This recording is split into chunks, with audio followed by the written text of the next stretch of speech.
Ya kembali lagi di propaganda program sepak bola Untuk Anda. Mantap.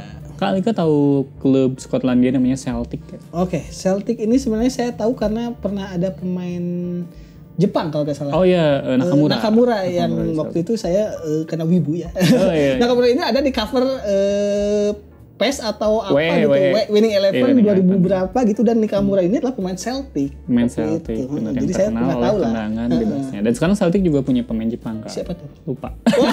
Tapi ada lah. Tapi ada emang yang banyak botak. katanya Celtic itu banyak pemain Jepangnya. Nah, Celtic ini juga dia tuh terkenal karena suka mengibarkan bendera Palestina. Wah, Beneran ini asli di tribunnya.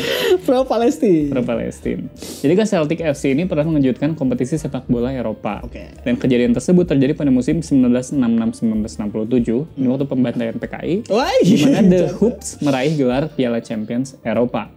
Dan tidak tanggung-tanggung, Kak, dalam partai final yang berlangsung di National Stadium Lisbon ini, mereka mengalahkan Inter Milan yang saat itu adalah juara bertahan. Luar biasa. Nah, ada satu sosok yang berperan memberikan kejayaan tersebut, dan dia adalah bernama Jock Stein. Dia orang Jawa ya pasti. Kenapa tuh? Kalau orang Skotlandia kan harusnya Jack.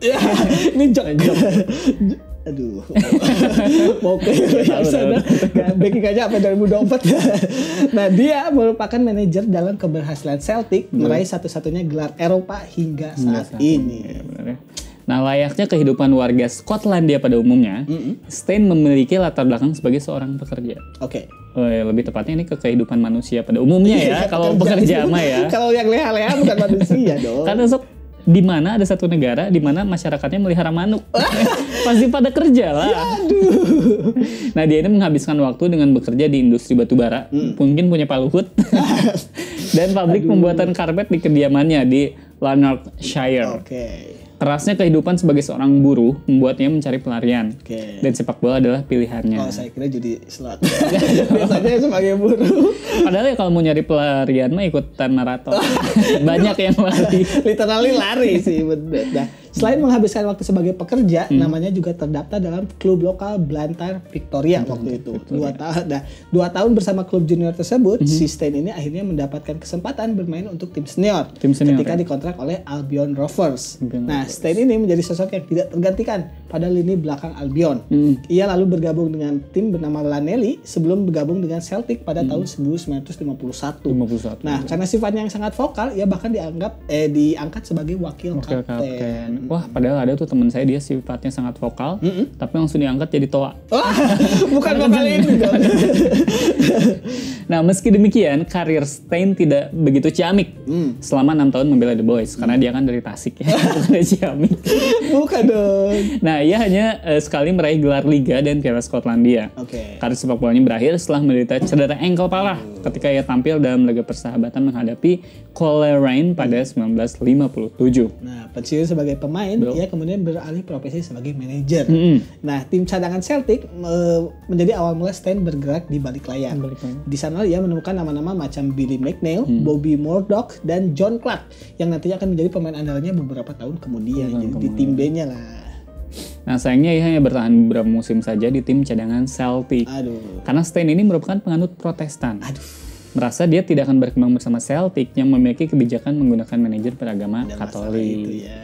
Dan pada 1960 dia pun hijrah ke Dunfermline, dan di sana dia mampu memberikan sejumlah prestasi, termasuk memenangi Piala Skotlandia pada 1961 sebelum menangani Hibernian 3 musim berselang di kontes Japati. Kenapa dia beneran dari Tasik tadi, kontes Japati? Nah, selepas menangani Hibernian, dia kemudian diangkat menjadi manajer utama tim Celtic pada Maret 1965. Jadi balik lagi. Sebelum ditangani Stein, Celtic ini begitu kesulitan untuk menjadi raja di Skotlandia. Nah, mereka ini sudah tidak memenangi liga sejak musim 1953 dan 1954. Nah, namun kedatangan Stein mampu mengubah permainan Celtic secara signifikan. Nah, langsung kita akan bahas soal kesuksesan Celtic di Eropa. Jadi dalam melatih, dia ini menekankan filosofi bahwa pertahanan terbaik adalah menyerang. Padahal pertahanan terbaik itu adalah Prabowo. Aduh, gimana? Nah, itulah yang ditunjukkan Celtic pada musim keduanya menjadi manajer. Jadi mereka menjadi juara liga pada 1966 dengan mencetak 106 gol. Luar biasa. Dan dalam 3 musim berturut-turut mereka mengakhiri liga dengan membuat lebih dari 100 gol. Jadi memang sangat-sangat produktif di depan gawang. Nah, keberhasilannya kali itu membuat Celtic berhak untuk ikut kompetisi Eropa pada pertama kalinya. Nah, meskipun akan menghadapi tim-tim yang mungkin kekuatannya lebih kuat dibanding tim si Celtic sendiri, Stein ini bahkan dengan percaya diri mengatakan kalau mereka bisa memenangi semuanya. Sepeda itu dia. Ucapan yang terkesan arogan tersebut ternyata benar-benar direalisasikan oleh Stein. Karena kan dia punya Pajero. Agak-agak arogan tuh gak apa. Gak yang punya mobil itu gak semuanya arogan dong. Tapi mostly loh. Iya, mostly. Mungkin akal ada oknum ya. Nah, Celtic ini dibawa memenangi semua gelar domestik pada musim tersebut. Dari kompetisi Liga Skotlandia hingga kejuaraan tingkat kota itu Glasgow Cup berhasil diraih oleh Celtic. Dan puncaknya terjadi pada kompetisi Eropa. Nah, pada putaran pertama si Celtic ini berhasil menyingkirkan Zurich dengan agregat 5-0. Klub Prancis Nantes waktu itu kemudian dikalahkan pada babak selanjutnya. Sempat kesulitan mengalahkan Fodena di perempat final, ia kemudian membawa Celtic melaju ke babak final setelah menyingkirkan Dukla Prague. Ini mungkin tim-tim oke di tahun itu ya. Di tahun itu ya, di masa itu ya, yang mana kita kan nggak ada. Itu bahkan nenek saya masih berjuang. Nah, di partai final, Celtic ini menjadi tim yang tidak diunggulkan. Wajar, karena di partai puncak mereka ini ketemu sama Inter Milan. Asuhannya Helenio Herrera, yang terkenal akan konsep Catenaccio-nya. Di sana juga bercokol pemain-pemain besar macam Giacinto Facchetti, Armando Picci, Sandro Mazzola, dan Sandro Dewi. Wah, Sandra dong. Jadi mereka ini kuat karena setiap hari itu makan spaghetti. Spaghetti seblak. Orang Italia.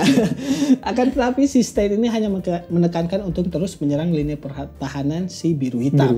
Sempat tertinggal melalui penalti Mazzola, Celtic ini mencetak 2 gol kemenangan melalui Tommy Gemmell dan Stevie Chalmers namanya. Penampilan nggak punya rumah ya, Tommy Gemmell. Wah, Chalmers.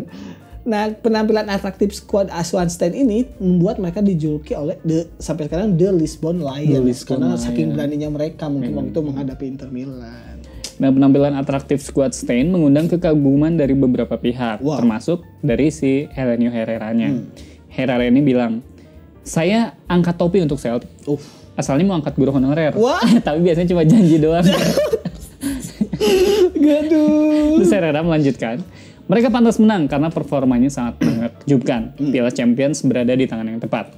Terus ada juga manajer legendaris Liverpool, Bill Shankly, yang juga memuji si Stein. Dia bilang, nama Stein akan kekal dalam catatan sejarah. Ini ada cerita sedih nih mungkin pada akhirnya karena Stein ini bertahan di Celtic selama 13 tahun dan memberikan 10 gelar Liga Skotlandia. Cuma 3 musim yang gak berhasil, di mana 9 diantaranya diraih secara beruntun. Jadi berturut-turut tuh. Totalnya ada 31 gelar diraih oleh bersama Celtic dan pada akhirnya membuat mereka menjadi rival abadi Rangers waktu itu. Nah, selepas menangani Celtic, Stein kemudian pindah ke Leeds United selama 2 bulan sebelum menangani timnas Skotlandia. Naasnya, dalam satu pertandingan kualifikasi Piala Dunia 1986 menghadapi Wales, Stein mengembuskan nafas terakhirnya sesaat setelah pertandingan berakhir karena serangan jantung. Nah, Stein ini adalah sosok yang besar di mata pecinta Glasgow Celtic. Namanya kemudian masuk ke dalam daftar Scottish Football Hall of Fame. Nah, selain itu pada Maret 2011, patung Stein berdiri tegap di luar kandang Celtic Park dengan menggenggam trofi si kuping besar Liga Champions. Jadi ternyata Celtic punya sejarah yang sangat panjang, termasuk ketika saat mereka memenangi Piala Champions itu ya, kayak menarik banget ya kayak bahasan kita di bulan Ramadan ini. Mulai dari Aubameyang, terus ada Lewandowski dan yang terakhir pelatihnya Celtic itu Jock Stein. Nah, buat Anda yang ketinggalan, Anda bisa mengaksesnya di YouTube ligalaga.id, dan jangan lupa untuk terus menyaksikan propaganda program sepak untuk Anda hanya di iChannel setiap hari Minggu pukul 8 malam. Saya Alika dan segenap kru yang bertugas undur diri. Wassalamualaikum warahmatullahi wabarakatuh. Salam olahraga. Salam pro. ATT. Aduh, belum azan tapi udah batal.